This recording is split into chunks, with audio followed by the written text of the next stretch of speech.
Hey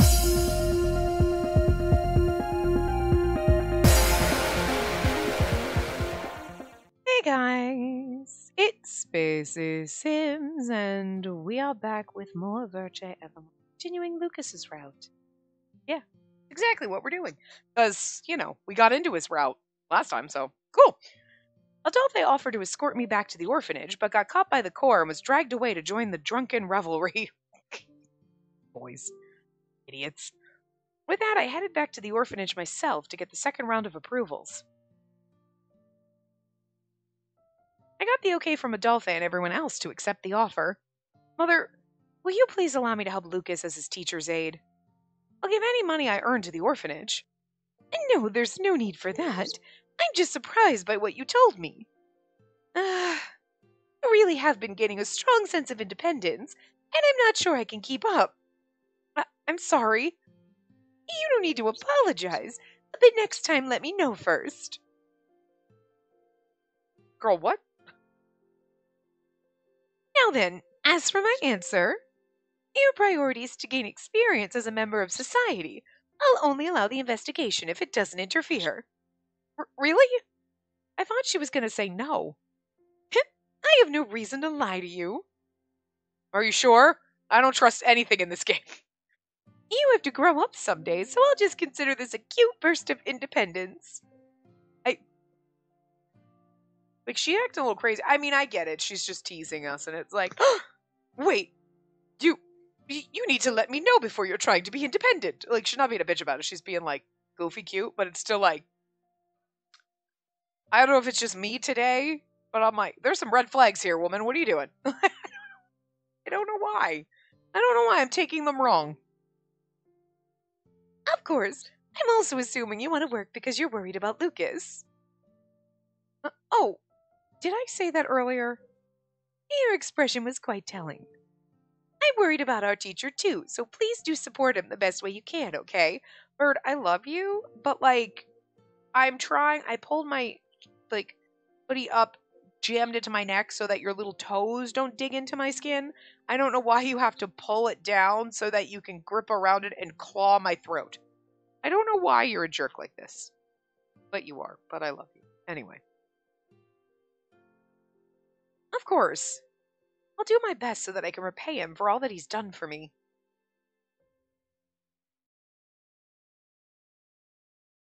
A few days later,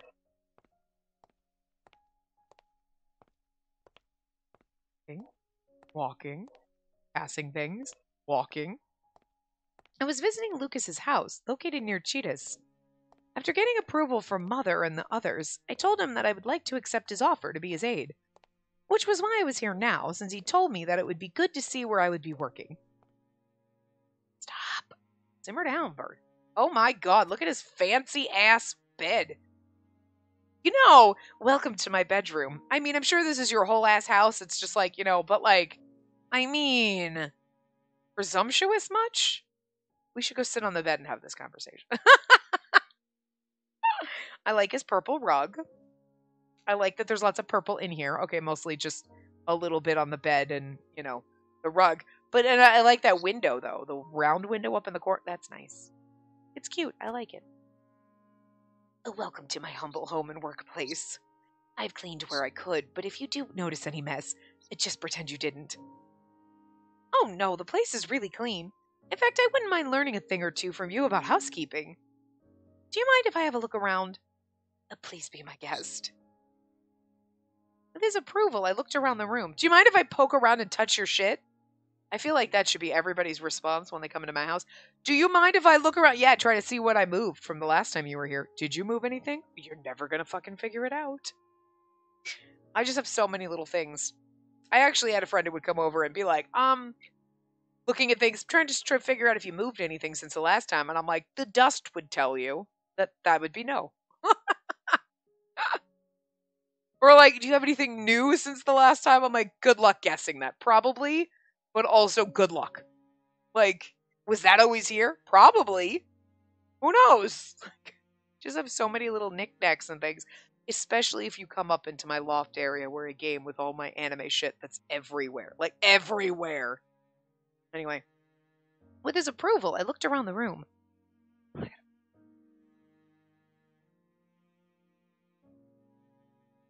Lucas's house was so clean that it even felt like he wasn't living here. Maybe he's not. I suppose he must clean the place quite often, or he's barely here because he's spending too much time running about in a cape stabbing people. Don't look in the closet, by the way. The floor was so clean that I felt I might slip. What did stand out, probably because of his profession, were the books and classroom supplies he had around the place. I noticed there were piles of papers around the area that looked like homework from students at the other orphanages. Lucas, do you live here by yourself? Yes, and my parents are living elsewhere for their own reasons. Which means that he had someone to contact if his symptoms returned. He says that, but do you really have parents? But, like, they're also relivers, obviously, because there's no way they'd be alive, you being 23 and all. I had to admit I was surprised that he disclosed personal information to me so casually. Or 22. He's saying that! Maybe he's throwing it out there to throw you off the scent. You know, to not look suspicious! I don't know why in this world where everyone dies at like 23, you'd be like, oh no, my parents are dead. You know what I mean? I feel like that's normal for a majority of the population. I feel at least 50-50, you know, at any rate. On the other hand, it wasn't as though it was anything to hide. Exactly. Judging by his gentle expression, he must have answered simply because I asked. As my gaze wandered, I noticed a well-organized bookshelf. You're like, that's not what I was asking. You got like a woman here, or like another dude, like a lover, anybody. Oh. Oh. What about those? They look different from the school textbooks on the other shelf. And that's my personal library of books, though I do use them in class every so often. Language, math, genetics. Seems like you have a lot of books about relivers and the curse of death. I need to establish a solid foundation when teaching these subjects to the children. Please feel free to look at any of the other books if they catch your interest. Are you sure? Well, if you don't mind. Oh, pull out a romance novel. Pull out a picture book. Pull out a romance novel. You know what? I find this fun because Lucas has romance novels floating around in his house. Like, you got romance novels? Alright. Okay, I see you. We pull out the picture book, though. Great. I want to pull out the romance novel. This picture book. I picked out a book with cute illustrations. I usually read that to my younger students. Have you read it before? He's like, really? Of all the books here, you picked out the one for kindergartners? Yes, Adolphe used to read it to me a lot when I just arrived at the orphanage. I believe it was about a lonely little girl who lived in a strange and phantasmal world. The story centers on how she befriends and later parts ways with the humans who wander into her world. It's a really nice story. At the end, she leaves her world and meets her friends again. It kind of sounds like a Tim Burton movie.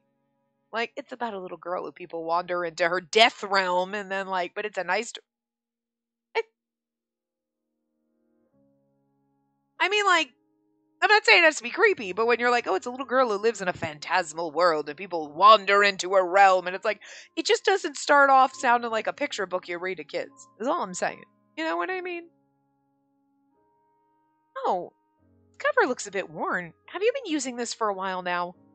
Yes, I've developed a sentimental attachment to it and can't bring myself to replace it. I know what you mean. In fact, I still have the same book kept away safely in my room. Oh, that's why I picked the picture book. You're like, I have the same book, and I get it. I don't want to get rid of it either. Oh my god. You, me, same. I slid the book back into the bookshelf and reached for another book instinctively. It seemed to be a very old book. Cover, the pages, they look like they're about to fall apart. I wonder what this book is about. Is it a romance novel? I tried to turn the first page to see what was inside, but I have a bad feeling about this. Hearing the horrible tearing noise, I carefully put the book back in its place, since it sounded like it was going to fall apart. Oh, do you like those kinds of books? Yes, I'm actually curious about this book on Arpachel history. I've kept all the books I used in class, but this one has a lot more pages to it. It's a teacher's edition. It has more detailed information compared to student textbooks. I flipped through the pages with interest. It touched on how there weren't many vegetables apart from potatoes, which led to a history of nutritional problems. It also had information on the first person to suggest the creation of the marsh and how the Royal Guard was established. He was right in that there was a lot in here that wasn't taught in class. There's a lot of stuff you leave out about history. Yeah, that's not important. You don't need to know that shit. Just what we teach you. I suddenly noticed something strange. There isn't much from before 100 years ago. The oldest information in here is about how the fields of lycorices have surrounded the island since long ago. We didn't have the liver technology we have now. In addition, most people weren't aware that their lifespans were so short. It was a dark age where people succumbed to death easily, so I doubt the people had much interest in recording history. And notice how detailed the information gets in the periods after liver technology was established. Oh, you're right. Just a page later, and already the page is filled with text. I guess the liver technology really did save everyone in this country. Pretty amazing that I had the chance to get to know Cyan, the same person from our history books who developed that technology. Still feels surreal. It kind of does in a little bit. You're like, man, because he's like 80. Listen, he really is a gilf. I'm okay with this. That age difference I'm okay with, because again, he's basically 23. He's an 80-year-old man in a 23-year-old body, and I still think, personally, 23-year-olds look like toddlers to me. Like, still look like babies. Like, I think people over 30 is more, okay, now you look more like an adult to me. Like, I don't know what it is. Like, the older you get, the more you're like, when I was 25, everything was great. And you're like, I looked like a baby. Look at my little baby face. Like, you know? And then you hit 30 and then you just look old. I'm kidding. But you know what I mean? Like, so Cyan, I'm going to need you in like a 35 to 40-year-old body. That's fine.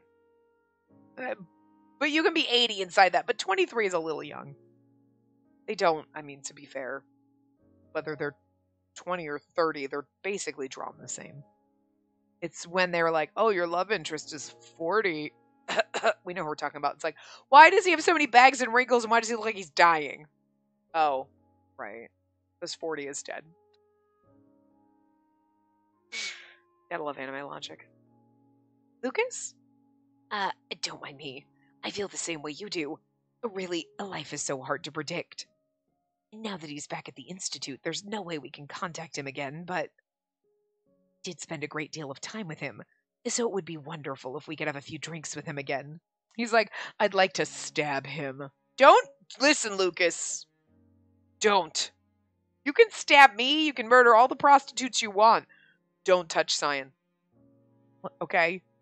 I have had enough trauma from my man-heron boys becoming other people and hurting other people. That, like, poor Mathis. We're talking about John here, okay? Listen. It hurts. Yes, I'd like to meet with him again, too. Me too. Oh, but Cyan didn't seem to have a high tolerance, so we probably shouldn't encourage him to drink. Maybe we should. I'll keep that in mind. Lucas smiled as if he was sincerely looking forward to that opportunity again. Like, get him drunk and then he's easier to stab. Later, he showed me his teaching materials and how to separate assignments. He also told me I was class flowed and what exactly he wanted me to help him with. I knew I wasn't qualified to teach a class on my own, so I was grateful that I'd mostly be following his directions and distributing class materials. While at his house, my work would focus on grading the homework and tests collected from the different facilities he visited. If you notice any student having trouble with my lessons, please reach out to that student or let me know. There are some students who are too shy to raise their hands and ask me questions. Understood. I'll keep an eye out during class. I wrote down everything he told me into my notepad so that I wouldn't forget. I scribbled the notes in an attempt to keep up, thinking I needed to rewrite them later. As I thought more about it, I looked at Lucas's face while he continued his explanation. I was relieved to see he looked as well as he said he was at the church. It didn't seem he'd have another coughing fit soon. I It could be possible he was forcing himself to suppress his symptoms in front of me right now, but is there something on my face? No, it's nothing. I'm sorry for getting distracted. You're like, is there something on my face? No, I'm sorry for getting distracted. Look, you haven't blinked in about 20 minutes. I know, because if I blink, you might disappear. Lucas tilted his head a bit to the side. He's like, do you not know how beautiful you are, sir? He does. There were only a handful of ways that I could help him, but I really hoped I could. Every time he had a coughing fit, he'd always smile and tell me he was fine. I knew he was strong, but there was something so fragile about him at the same time, as he's a delicate little elfin prince. Look at him.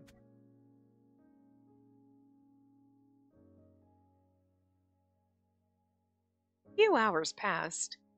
We spent time together over some tea as he continued to go over what I could expect as a teacher's aide.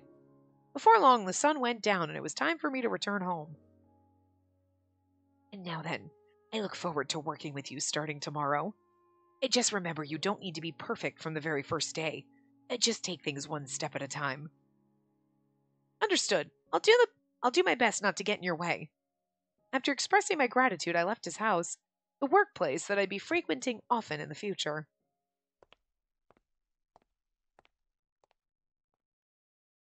Oh, we're Lucas.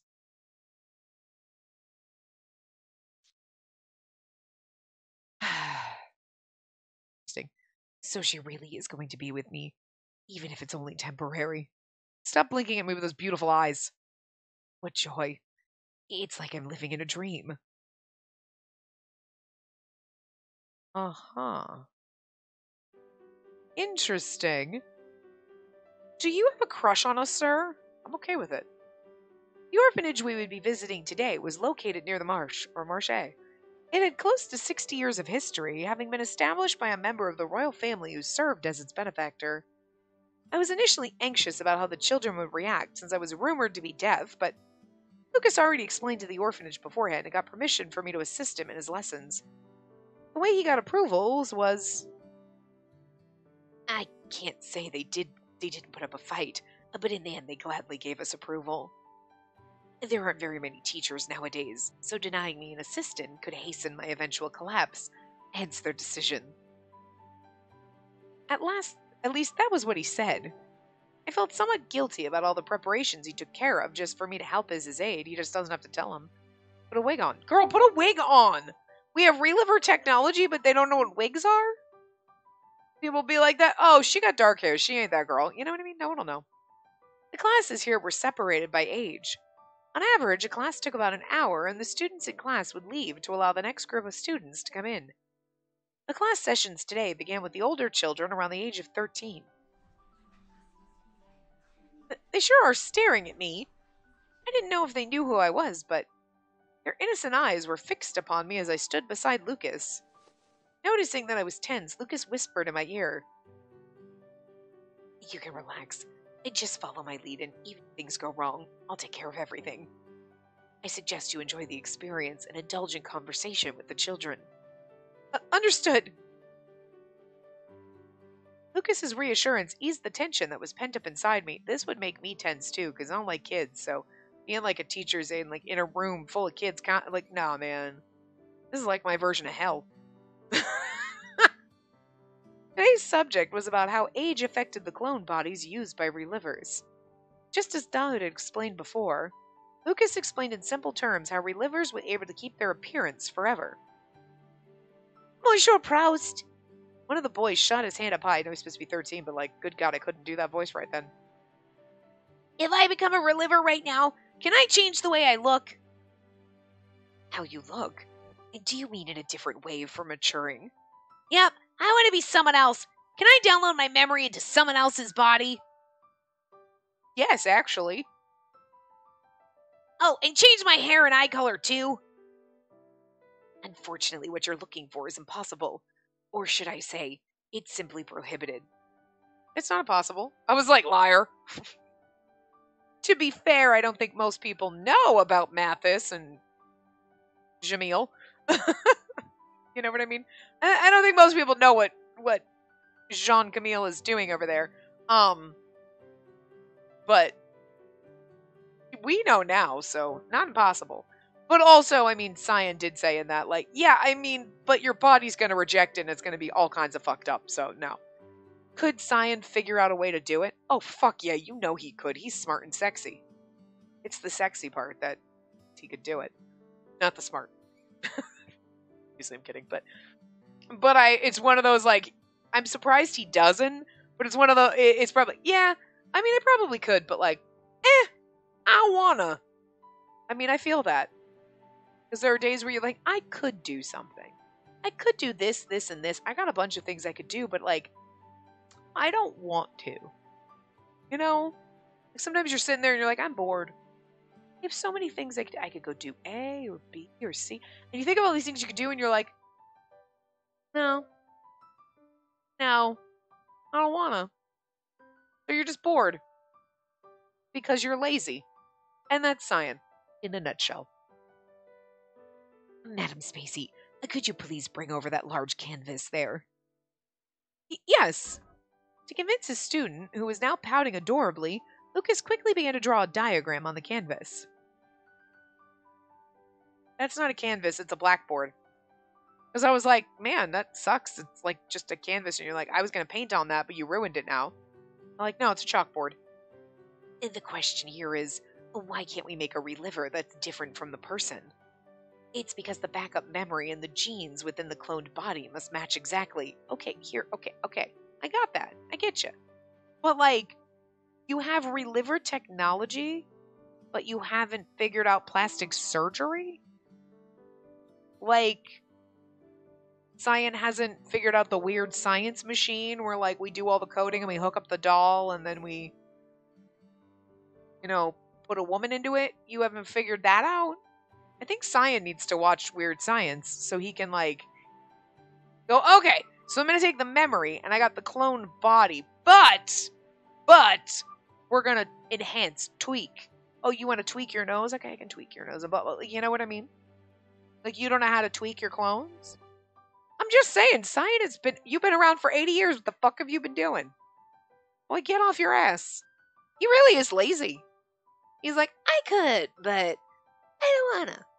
I want to complain that I'm bored and this world is not fascinating enough for me.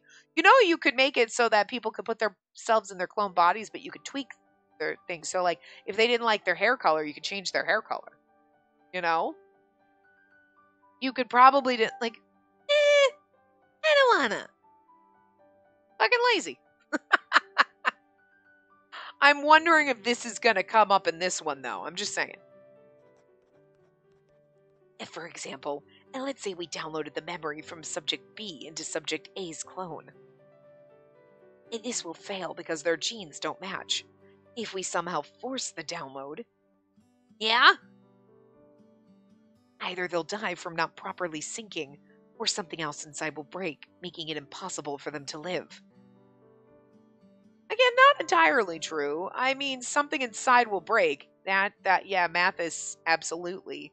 With all the little things he got dumped into him, all the little bits and pieces, he's kind of broken. But he managed to live. So... But at the same time, he was also a freak of nature. For little Mathis. He wasn't like a clone of any one particular person. He was bits and pieces of... Wasn't it fetal cells? Like, didn't he find like a bunch of pregnant freaking hookers? And like, like, you're bits and pieces of other people's DNA with then bits and pieces of other people's brains in you. So like, you're kind of a quilt, if you think about it. Aw, how sweet. But like, he literally is Frankenstein. He's got bits and pieces of different people's bodies and bits and pieces of different people's brains. So, in all theory, you didn't take brain A and put it into body B. You took brains A, B, and C and put it into bodies 1, 2, and 6. So, like, nothing matches. And with all those tiny little bits and pieces maybe it just, I don't think he was fully stable. We saw that. But Jean Camille did a lot of work and made some progress. I'm just saying it's possible. He stated the truth in plain terms so that his students wouldn't be mistaken. Children all frowned at the results. Could you imagine? Like, I have to be me again? I mean, but you can't be me. I can't be me with tweaks. Can't even tweak. Again, somebody's got to get some plastic surgeons up in here. Yikes! I'm never gonna do that. Kids, it's not all that great being a reliver. I didn't think it was a matter of choice, as the Institute would never allow it. So does that mean I stay like this if I die now and turn into reliver? I don't want that because I want to be an adult one day. No, girl, it's not all it's cracked up to be. Her words began a conversation. You know, maybe we'd be happier to be human beings in the end. But we could only live up to 23. Yeah, but won't it be boring to look the same and do the same work forever? I mean, I feel this in my soul. I feel this so hard I'm going to have an existential crisis. Won't it be boring to look the same and do the same work forever? Kid just figured out middle age.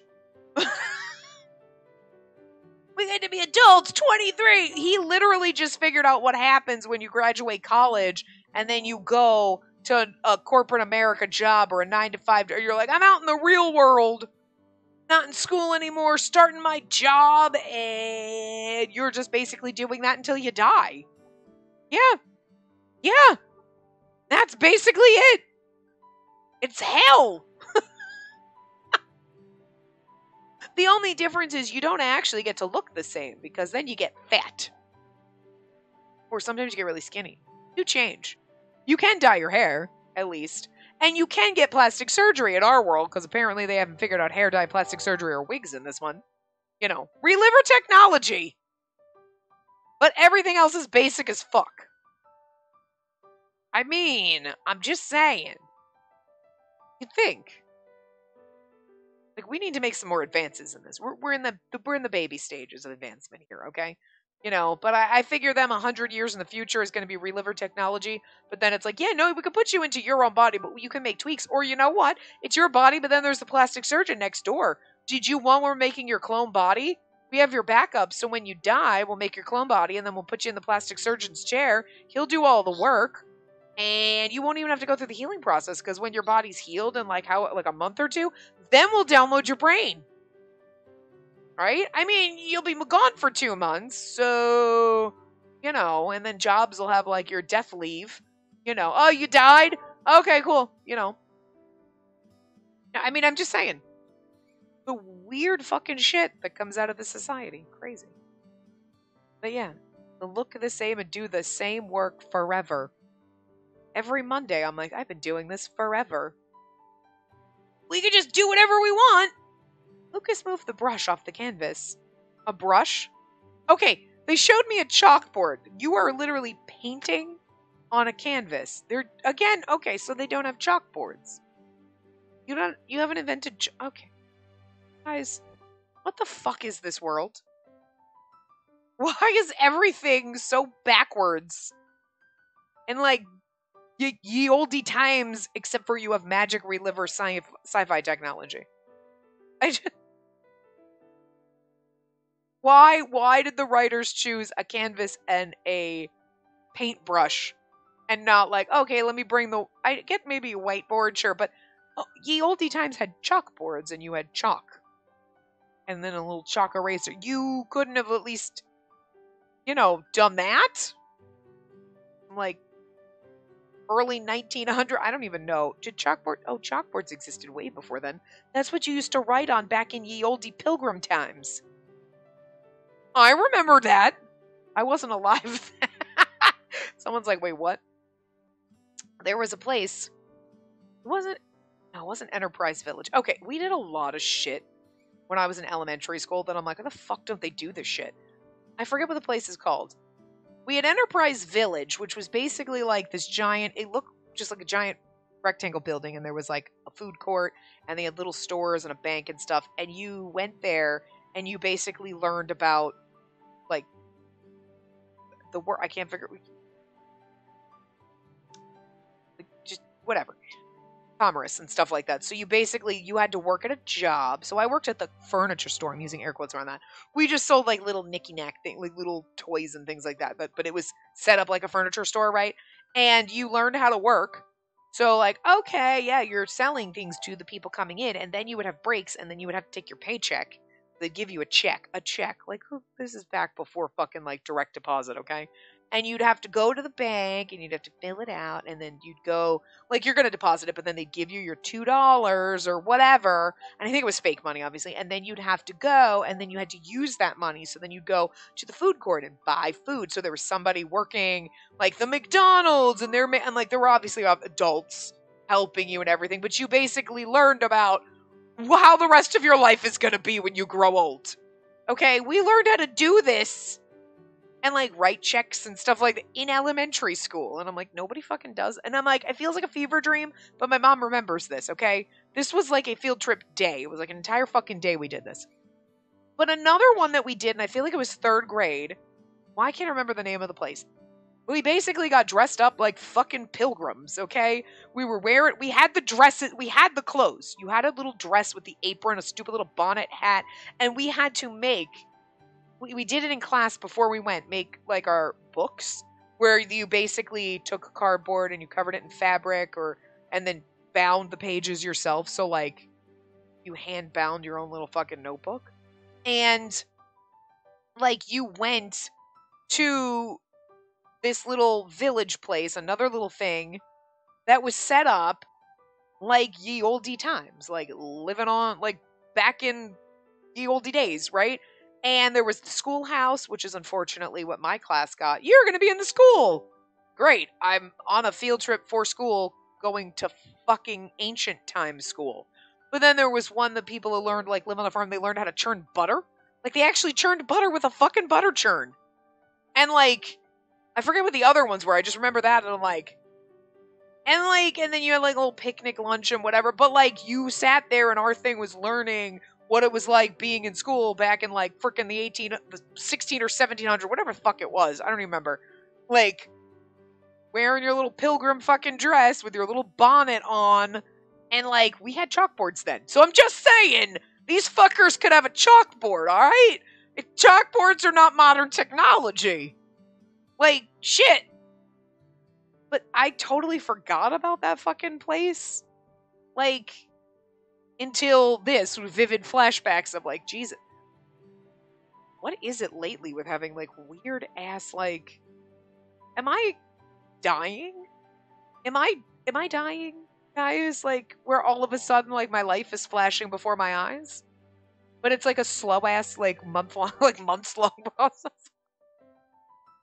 Weird. Anyway, I'm just saying they should have fucking chalkboards. This is ridiculous. About that. Once you're a reliver, your personality and abilities are fixed, so it's extremely difficult to change your job. That's depressing. He went on to say that the possibility of change gradually became less viable over time. Huh. Lucas gave a weak smile. That is kind of weird. That's an interesting little thing for them to have put in here, because like they said, you get set in your way. I mean, you do kind of, as you get older, get set in certain ways, but it's not impossible to change. But I guess that's similar. The more you come back as a reliver, i.e. the older you get, to be fair, in reality, the harder it is to change, because like you're like, no. Yeah, that makes sense. But your first thing when he says it is to be like, what? Why can't I change? I can change right now. No, I can't. There's certain things that I'm just like, no. I could, but no. Set in my ways, old. Gonna go out with my cane on my front lawn and shake it at clouds. So Lucas gave a weak smile about that. I'm just really? Like Lucas said, the lineup of vendors working at the marsh had hardly changed. The reliver I met who worked as a prostitute was still in the same job, however reluctantly. Yeah, I mean. The children responded to Lucas's explanation with telling expressions of disbelief. So becoming a reliver isn't that good then? I feel like this is what the conclusion he wants them to come to. Yeah, but I don't want to die either. Nobody really wants to. Okay. Well, I kind of know what he means. The children discussed whether they should accept being a reliver just to survive. Reliver, poor. Yeah. A person's memory cannot be downloaded into a different clone's body. Both the memory data and the genetic structure of the clone must be an exact match. If someone else's memory is downloaded, the clone will either die or lose their sanity. Lose their sanity is definitely kind of what would happen to Mathis, so. Naturally, the children were divided, and they began debating with one another. That ending just came back and slapped me in the face. Oh, look, it's okay, he remembers. Oh, no. Oh, no, he thinks he's Camille, and he didn't remember it. Oh. So becoming a reliver means that we don't get to keep our emotions, right? It'll be good for when I get angry. I don't want to forget how much I appreciate everyone here for taking me in after my father abandoned me. Oh, but I feel like you'd want to forget the, parental abandonment issues. Her words brought a heavy silence over the room. Yeah, I mean, I like the fact that they put in so much, there are negative consequences to becoming a reliver. You know, aside from being stabbed by Bordo. Okay, aside from that.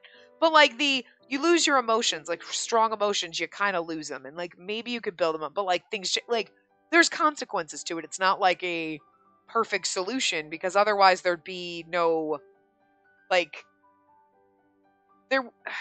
can't with words today. Words I can't think of. There's basically no drama. And that's not the word I'm looking for. Somebody knows and will tell me. But it's a consequence. God, I can't. I think I am dying. I think my brain is shutting down. Holy shit. But, if it was a perfect solution, it'd be like, oh, okay, cool. Everyone's a reliver. But there has to be this weighted decision, where, some people want to and then maybe you don't. And I don't know. And it just kind of adds to the world building and stuff. So I like it. Her words brought a heavy silence over the room. Okay, I think that should do. Having a debate is a good thing. But let me remind you that class is still in session. Lucas's clap quickly broke the uneasy silence that filled the room. If you want, I can set up another session to explain further. This is so confusing.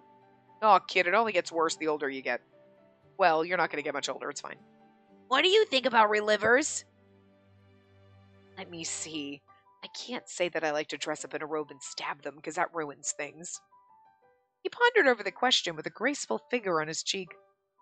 I can't state my personal opinion, as it would be biased, but I am thankful that there aren't any relivers who can change their appearance.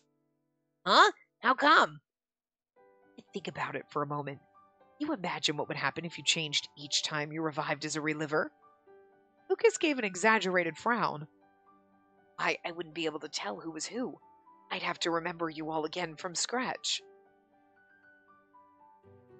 An interesting thought. He showed a woeful expression as if to say that would be quite a bother. That's just like you. Wow, that's so bad. You gotta at least remember your cute students. Come now, you mustn't laugh like that. This is a serious subject to your poor teacher, you know. Students and I blinked for a moment before I burst out laughing. The class finally ended in a cheerful mood. That is like the fucking chime of death, Jesus. It's not, but it's ching! Woo! After a short break, the room was now occupied with 5- and 6-year-olds who would be learning mathematics. Monsieur Browse, I can't get it right even though I did what you said. I finished mine. Can you look at it for me, Monsieur Proust? Why, yes. I'll go around in order, so please wait a moment. As the children worked on the problems they were assigned, Lucas walked over to one of the boys.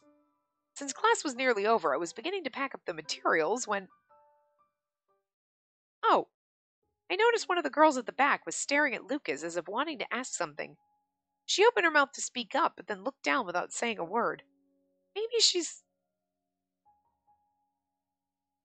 Exactly what Lucas told us to look for. If you notice any students having trouble with my lessons, please reach out to that student or let me know. There are some students who are too shy to raise their hands and ask me questions.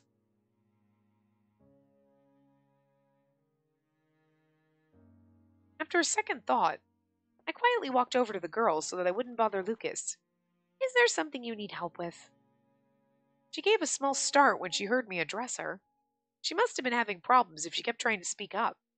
It's this. I tried, but I can't get the right answer. It always comes out wrong. She pointed to her calculation with tears in her eyes. Me at work lately, pointing to my code with tears in my eyes. Why doesn't it work? Why can't I figure it out? Oh, I forgot to put a letter here. Whoops. Spelled it wrong. 2 hours later. I looked at her textbooks from the side and checked her work. Oh, I see. I think the order you did it's different from the example. Using some scrap paper, I modeled the problem for her using shapes instead of numbers. I consoled her as I did, and her quiet sniffling soon disappeared. I did it! I really did it! I'm so happy. Thank you, madam. Madam? Even though I was only working as an aide, her words gave me a warm and ticklish feeling. I suddenly remembered. Lucas told me that part of a teacher's job was praising students for solving problems and completing their assignments. May I put my hand on your head? Sure. With her approval, I slowly set the palm of my hand on top of her head. Her hair was surprisingly soft as I gave it a gentle pat. You've done well. You're such a good girl. I instinctively spoke the same words that Lucas said to me that day. Words of magic that were both warm and kind.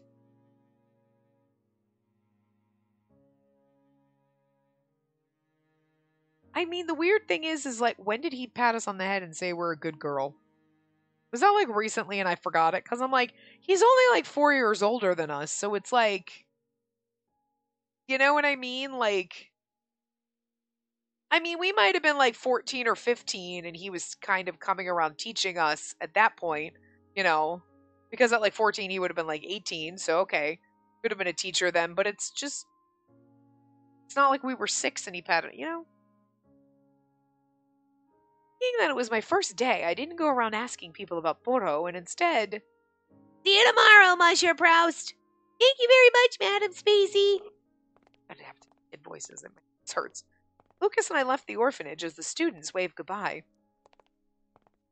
This is it. This is a voice now. Everyone's gonna sound like this.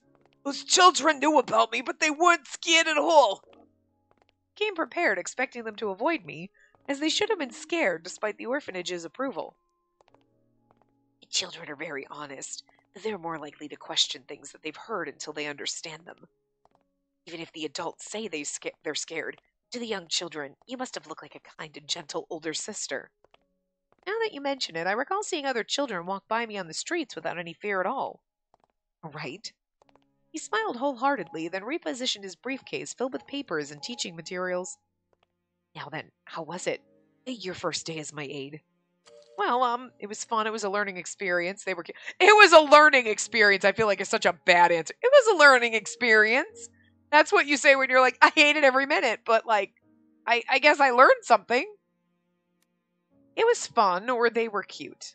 I feel like it was fun because like they were cute as like, oh, kids are cute. I don't think kids are cute, but you know what I mean? Like, I get it. But that's more putting on the, oh, the kids were cute. Like, oh, the kids were great, not Lucas. And saying, it was fun is like, it was fun, the whole day, and that includes Lucas and how you feel. Yeah, good for me. I logicked that one right. It was very fun. Not only working with the children, but also having a chance to hear your lessons again. I should have actually raised my hand during class to ask you some questions myself. It's not too late, is it? You're always free to raise your hand while learning the trade as my aide. That's good to hear. I'll raise my hand to ask a question next time.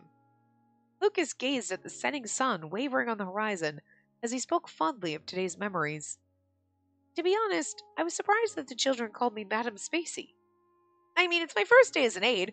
I still don't really know what I'm doing. I don't see any problems with him calling you that in class. Lucas then looked at me with a smile as if he just recalled something. He then naturally placed his hand on top of my head. Did well on your first day. Okay, well, I mean, he's patting me now, and I'm not opposed to it. I like it.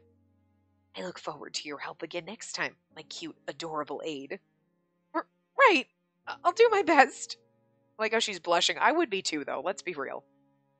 I felt a little embarrassed as he patted my head like I was a child. But let's be real. We're all a little embarrassed. But we're like, okay. It's the giggly kind of embarrassed. We all like it. We're here for it. Oh, Lucas? You've been praising me a lot and saying that I've done well, but... Oh? You don't like that? No, that's not it. I'm really happy, which is why I don't want you to spoil me too much. I'd rather have you praise me and tell me that I did well when I really deserve it. Very well, if you say so. Let me just say this.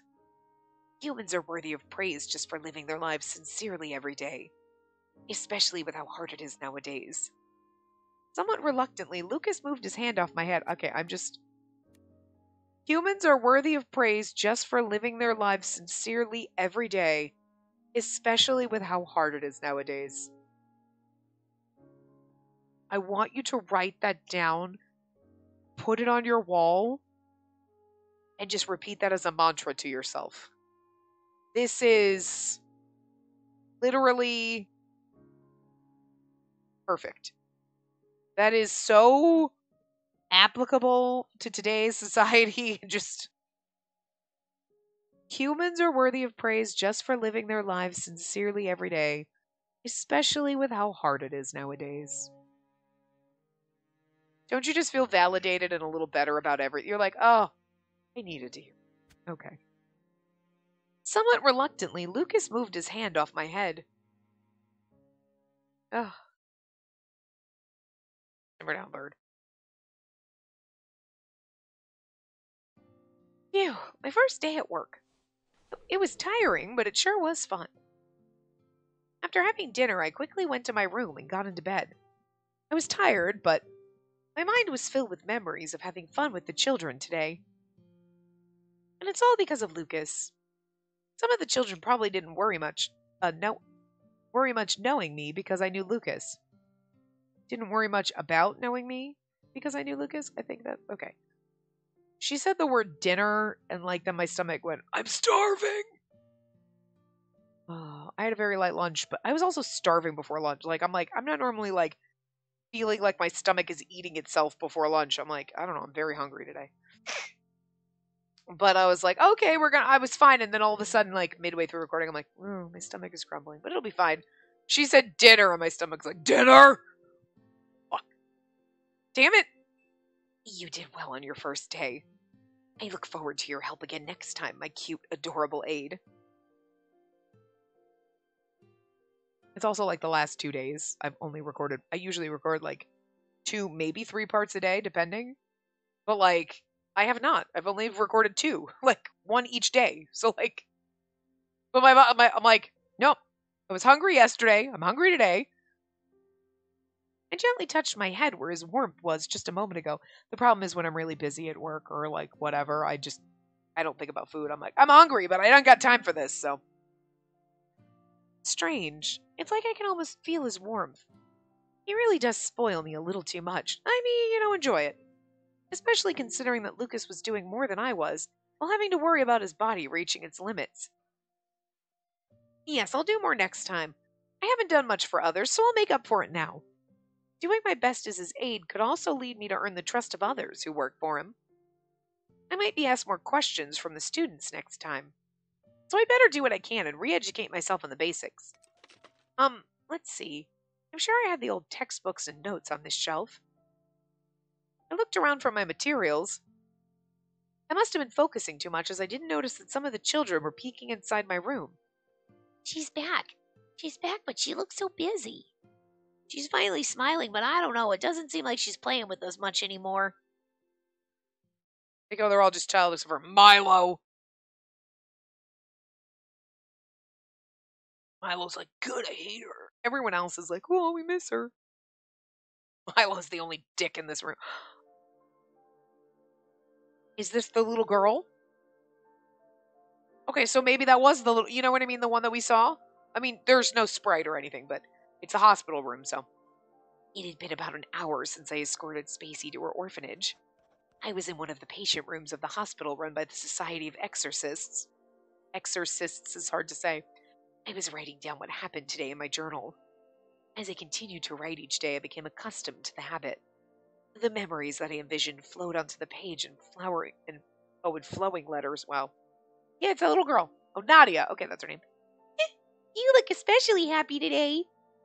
The young girl lying in the patient bed looked at me and chuckled. I stopped writing and smiled at her. Oh, but I always have fun writing what happened in my diary. That's why I said especially. Did something good happen? Look at her giant fucking saucer eyes. Okay, I know I don't like children, but if anything fucking happens to Nadia, I'm gonna throw hands.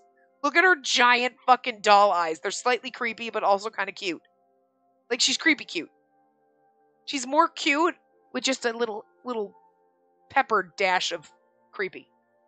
It's the scary doll eyes. Dolls are scary, man, okay? But, like, listen. You can take Milo all you want. That kid's an asshole. He doesn't have a Sprite either. If he had a Sprite, I might feel worse. He doesn't. He's just a name. This girl's got a Sprite. Something bad's gonna happen to her in this room. Oh, motherfucker. Oh, dear God. I'm gonna guess then absolutely in the beginning. Why do you have the same hair and eye color? Are you related? Is Nadia your sister? Is she your sister? Because, like, Lucas is the one that brought her to in the beginning. That's what I assumed. It was like, okay, if it's Lucas, it's her then. I was trying to bring her to doctors, like, no, get her out of here. And then the Society of Exorcists, I'm going to guess, found him, and that's why she ended up here. I'm going to guess that's what happened in that scene. But, like, I just realized they have the same hair and eye colors, so, like, I'm wondering if she's his sister. She had such sharp instincts. I decided to tell her what I was writing as there was nothing to hide. Yeah, but you're not telling, you're like, a patient's room. I actually have a cute teacher's aide now. An aide? Not a student? She looks like she's like, or what are you talking about? The look on her face is hilarious. Yes, a very trustworthy aide that's helping me at work. A straightforward and earnest person who's been through many trials in her life. I'm certain you'll like her. I'll tell you more once I'm done writing about today, so please wait just a little longer. You always make it sound so fun. Oh, by the way, have you also found a girlfriend? Or anyone you're interested in? Oh, stop avoiding the subject with that smile. They're very close if they're not siblings, I'm just saying. You really need to find a good person so I won't have to worry about you. Yeah, this sounds like a sibling relationship. Or they've just basically like Adolphe and I became found siblings type of a thing because he found her to bring her here, but I think they're siblings.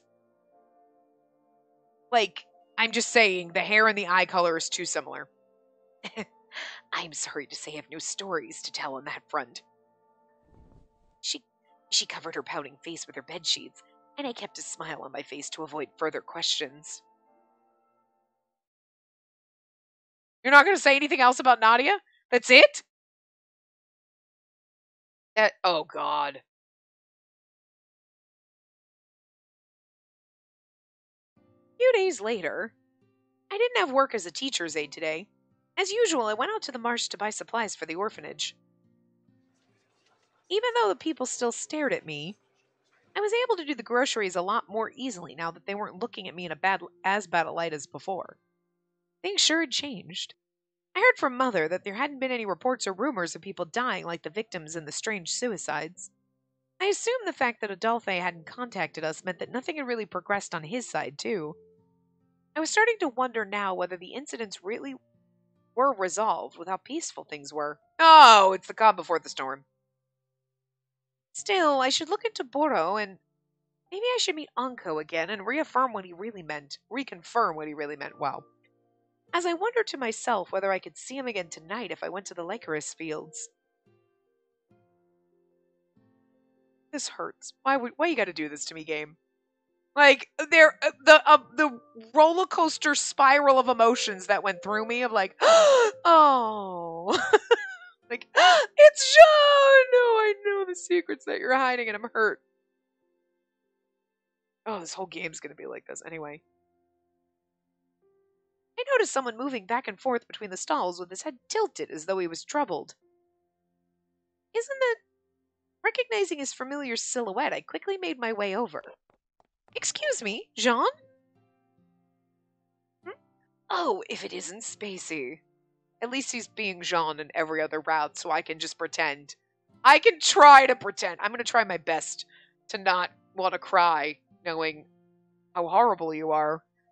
It just, again, I just want to splice him apart.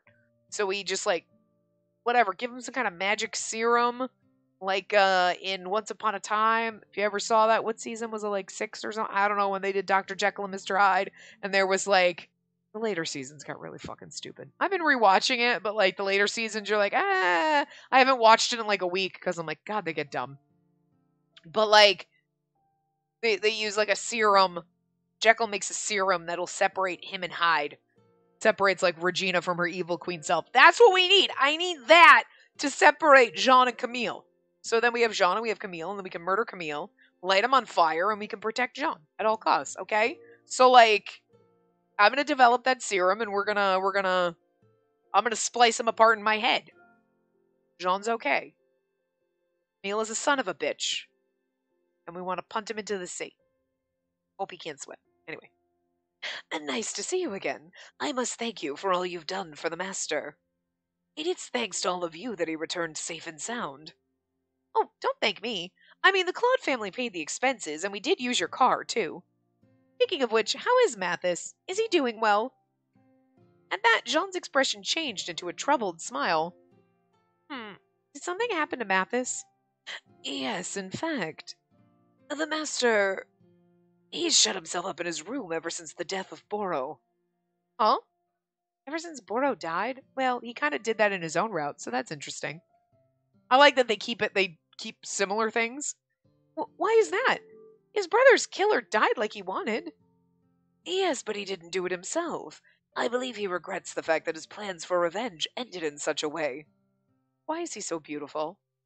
Ugh. I understood what he meant. I see. I suppose it's not as simple as it seems. It wasn't like he'd be fully satisfied if he exacted his revenge. But not only did Boro die at the hands of someone else, but Mathis couldn't uncover his identity after years of searching. I'm not surprised that he feels this way. Maybe I can speak to Mathis. Girl, we ain't got time for that. We're dating Lucas. That may be difficult at the moment. I believe he needs some time to himself for a while. I see. I know. I can do much. Oh, I know I can't do much. Okay, well. I know I can't do much, but if there is anything I can help with, please let me know. We aren't working together or seeing each other like before, but the fact that Mathis is one of my dear friends will never change. I sincerely appreciate your concern. I will vow to do my best for the master and look for some way to be of his service.